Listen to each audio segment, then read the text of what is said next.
Is the BigSky still worth it in 2021?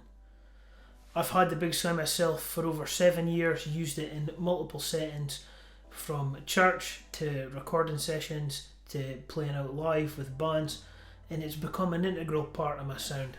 As you would have heard in the intro track, the BigSky is on every guitar part, from the background parts to even just giving me that nice plate sound with the fuzz in the lead line. Now, my experience with it has been about 7 years now. I got it just before the band I was in was going in to record our first album, and it basically changed everything I did on that record.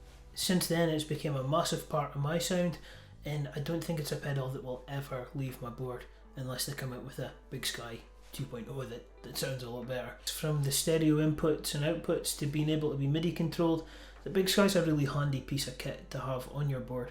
It's also got a freeze function that when you hold down one of the foot switches, or if you've got a MIDI controller and you've got that set up, you can use the hold function or the infinite sustain function to create a pad to play over. It's something I've used in recordings, it's something I would use when playing out live at church. If the keys player is doing something else and I need to have a big washy sound but also a pad, I'll use it for the pad sound, and I'll also play over the top of it. It's inspiring to play when you sit down and practice with it. Even after 7 years of having it, there is still sounds in this pedal that I'm finding. You'll hear in the next track the chord line, that reverb was something that I just came across in the BigSky. It was one of the presets. I just scrolled through to I think it was preset 290 something, and played it, and it totally inspired how that track built from there. So let's hear what you think, and we'll give that a listen.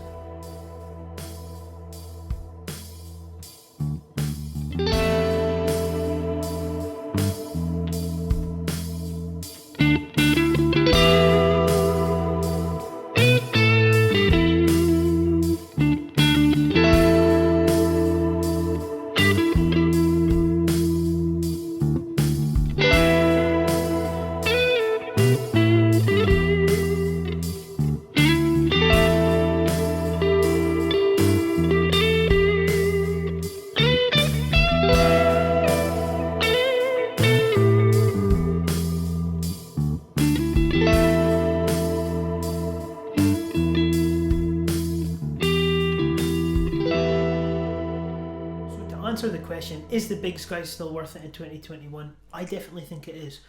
I feel like there has been reverb pedals that have come out that are similar, that are kind of the same. Like we've got the Ventress pedals, we've got the GFI Specular Tempest, but I still don't think there is anything that really beats the BigSky in terms of sound quality.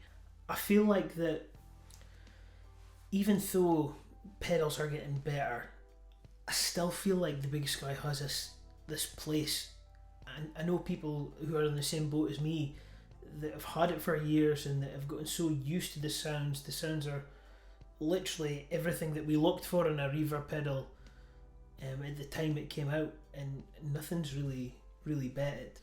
And I know we've got things like the HX Stomp. I've got one that has reverbs on it, but it still doesn't touch the BigSky in terms of sound quality or even usability. Like the only thing I think that I would want more in a BigSky is to be able to stack two reverbs together, but it's really not that of a big deal. Let me know in the comments below what your favourite BigSky setting is. Let me know if you are thinking about getting a BigSky, if there's any questions that I can help you with that haven't been answered in this video. And like always, guys, thank you so much for watching. Like, share, subscribe, do all the good things. If you've got any more questions, fire a comment down below or hit me up on Instagram, and we'll catch you guys in the next one.